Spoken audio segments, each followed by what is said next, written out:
It's the weekly show with David J. Maloney. This week, David talks to the creator and director of The Chosen, Dallas Jenkins. And now, here's your host, David J. Maloney.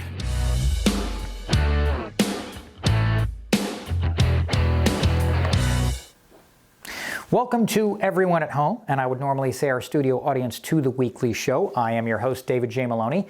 I say normally because we usually shoot the show before a small live studio audience at the Hard Rock Hotel and Casino, but we're still shooting from home due to coronavirus concerns. Before I start my monologue, I'd like to take a moment to send our thoughts and prayers to the victims of Hurricane Sally. My home was surrounded by surge in the storm, but thankfully, despite the loss of so much that we loved outside, no water got inside.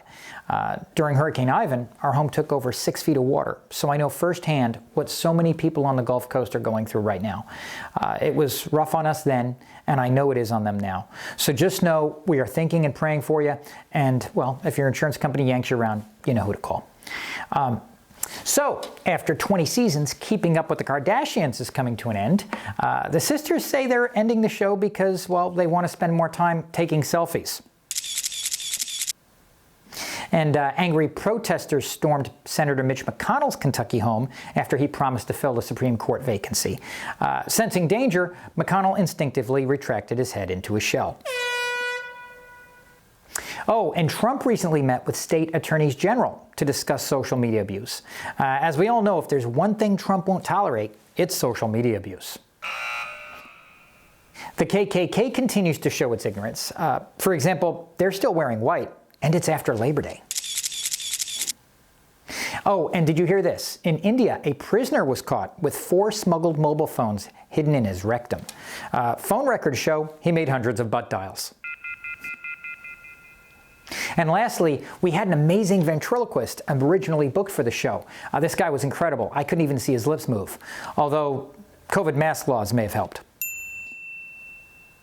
I'm very excited about tonight's show. If you watched last week, you saw we had creator, producer, and director of the record-breaking TV series The Chosen on our show. Well, he was such a great guest, and we had so much to talk about, that we decided to make his appearance a two-parter. So we will have Dallas Jenkins back with us again tonight. So stay tuned, and we'll be right back after the break with director Dallas Jenkins. G?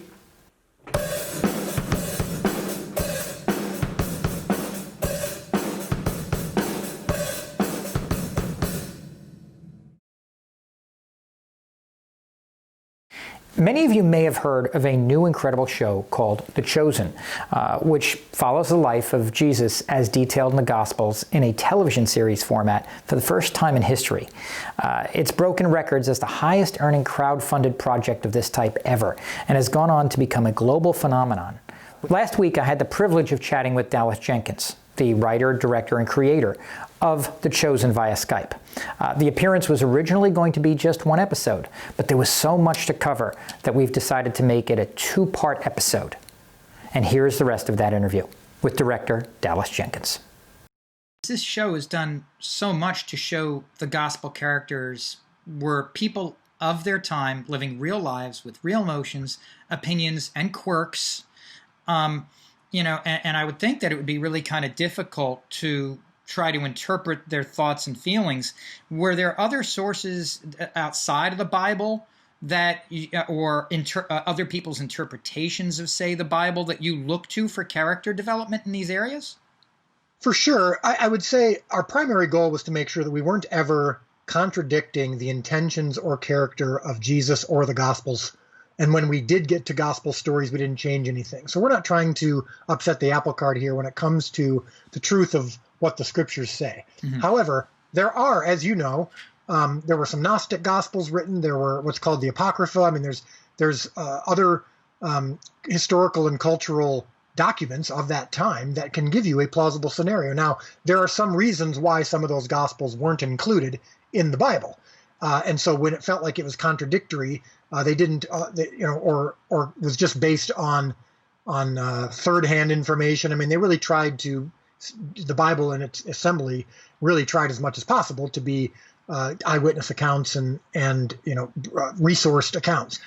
So we don't do anything that contradicts. But I think there's a lot of artistic imagination that, rooted in truth, can be very illuminating.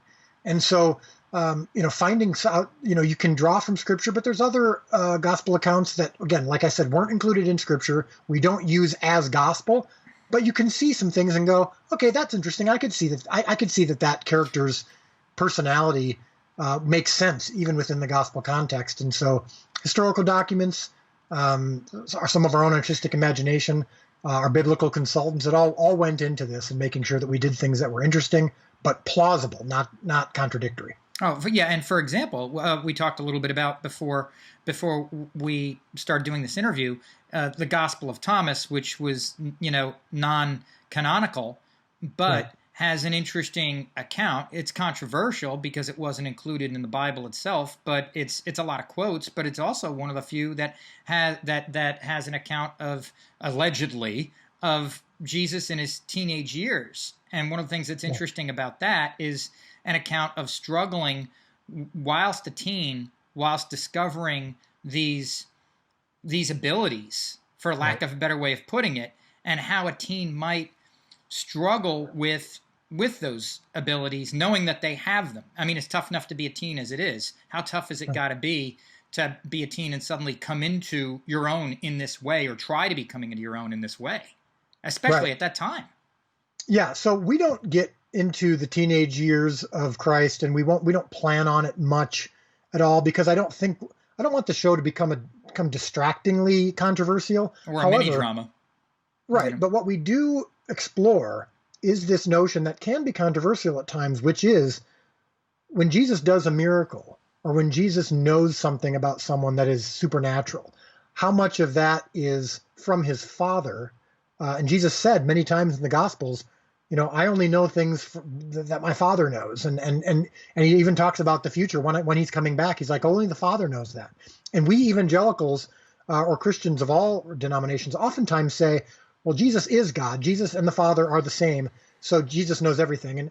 And I think what we explore in an interesting way in the show is, for example, there's a scene in episode 4 where Jesus does this miracle of the fish, where he says to Simon, put your net on the other side of the boat, and all of a sudden hundreds of fish appear, And while they're celebrating that miracle, we show Jesus look up at the Father and just smile and give this facial expression that implies that he's saying thank you. And that is that in of itself is controversial enough that we don't need to add anything from the Gospel of Thomas. But the notion that does Jesus get his knowledge and his power as given to him by the Father, because now that he's in this human condition, he has given up some of the authority and power that he had in heaven, and now while he's on earth, it's only given as granted by the Father. We don't turn this into a theology exercise, and a lot of that's for people to debate amongst themselves, but we do hint at it a little bit, and I think it's very interesting to play with.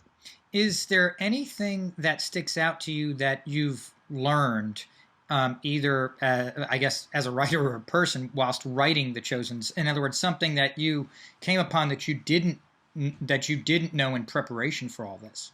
Well, I think anytime that you're reading the Gospels, you're always learning something new. There's been so many times where I've been like, man, I grew up in a Bible school. I went to Bible college.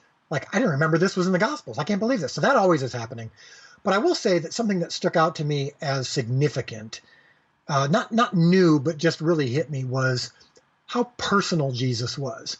And that really was clarified for me this year during all this civil unrest. And you see people on both sides claiming scriptural authority for their side, saying Jesus would have done this or Jesus would have done that. You've got on one side people saying Jesus would have been, a pacifist, and then the other side saying Jesus would want us to fight for justice. And when I look at the Gospels, he came during a time when there was literal oppression. The government was literally by law. The Roman government was oppressing the Jewish people by law, not by, where now we can debate about how much oppression is going on or not, but it's not written into law that a certain people group is going to be taxed higher and literally imprisoned just for being or controlled or put into slavery just for their ethnicity. Well, that was the case when Jesus came to earth, and they expected him to lead a revolution. And his revolution was always about the heart. It was always one-on-one. His miracles were typically one-on-one. They were, or in the group of people that was in front of him. And he said, I'm not here to start a physical warlike revolution. And in fact, we're going to be persecuted even more. I'm not here to rescue you from physical oppression. I'm here to rescue you from spiritual death.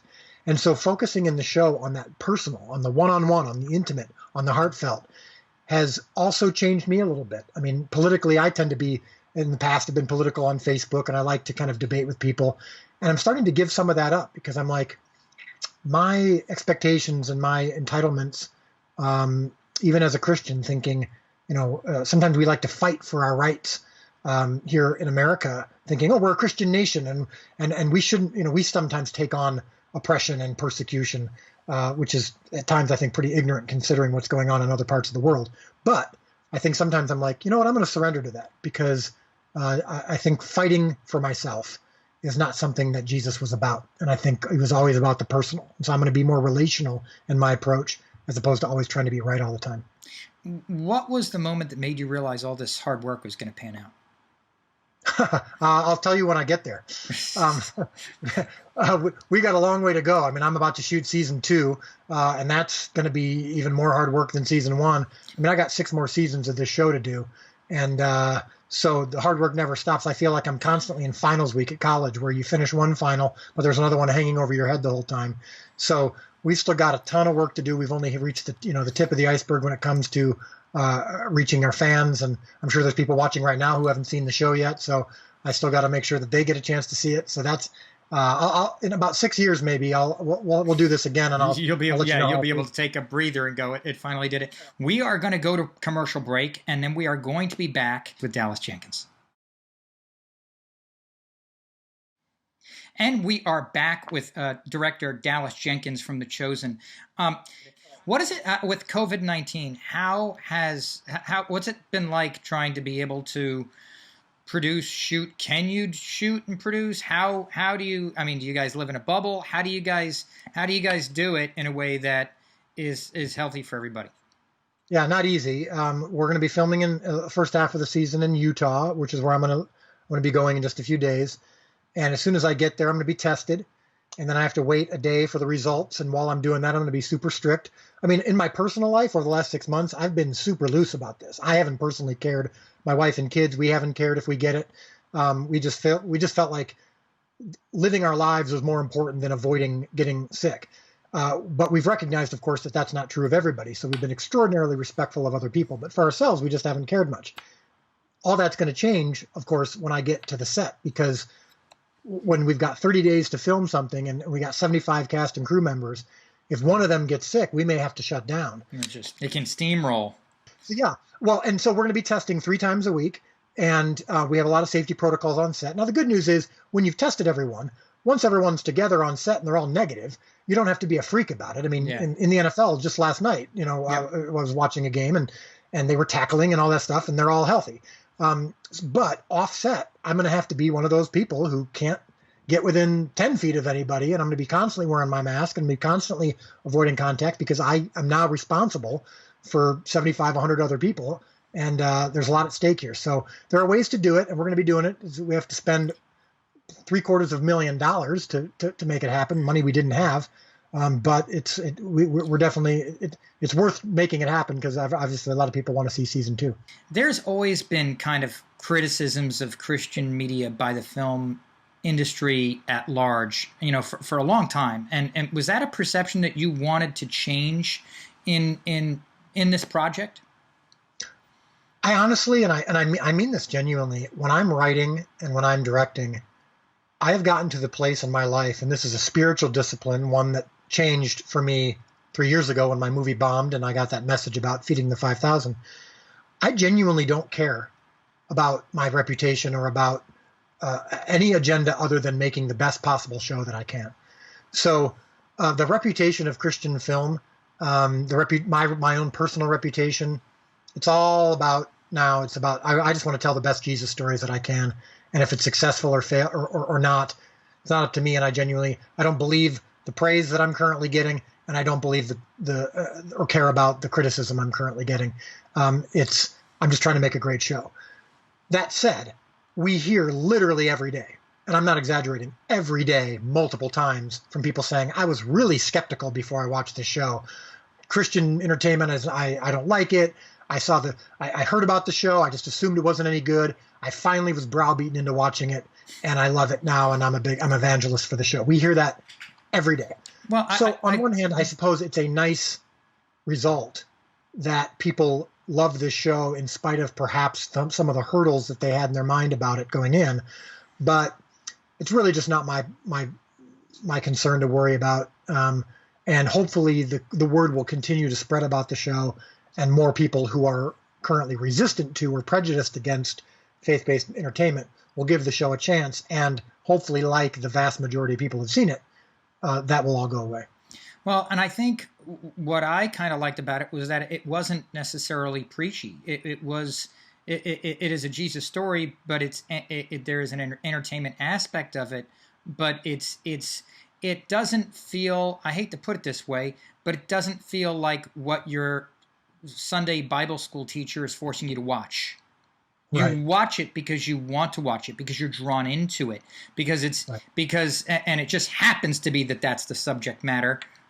Well, when you watch episode 1, as you have, Jesus doesn't even show up for the first 45 minutes of the episode. And so some Christians who've seen it have been like, I'm a little confused. I thought this was a Jesus show. Where's Jesus? What Bible verse is this based on? I don't recognize this. Who are these characters?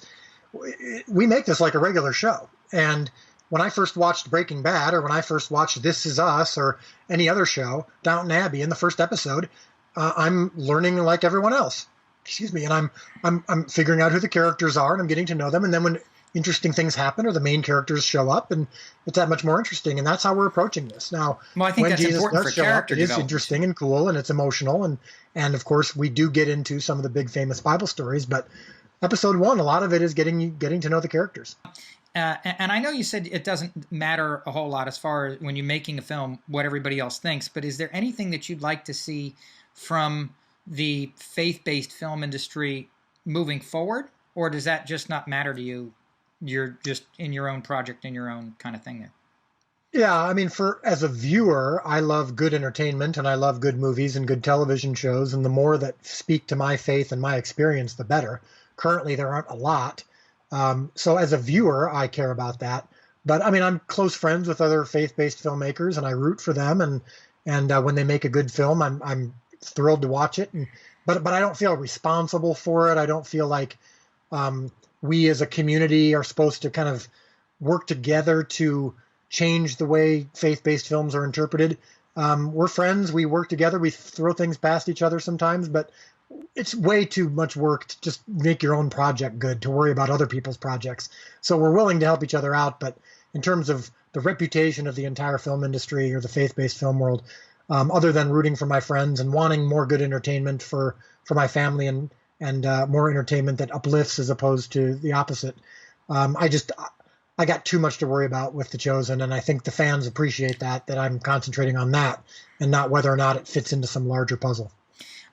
Now, lastly, how can our audience best support The Chosen right now? I mean, where can they all watch the show? And well, let's cover that first. Yeah, I think that's the most important thing, is where to watch it, because it's not on the traditional streaming services or networks. And so, but it's much easier than you may think, because it's unprecedented technology. So literally, if you go to where you get apps on your phone, so you just pull out your phone, you Google Play or App Store, and you look up The Chosen, very easy to find. Download it, totally free. Now, you may think, I don't want to watch a show on my phone.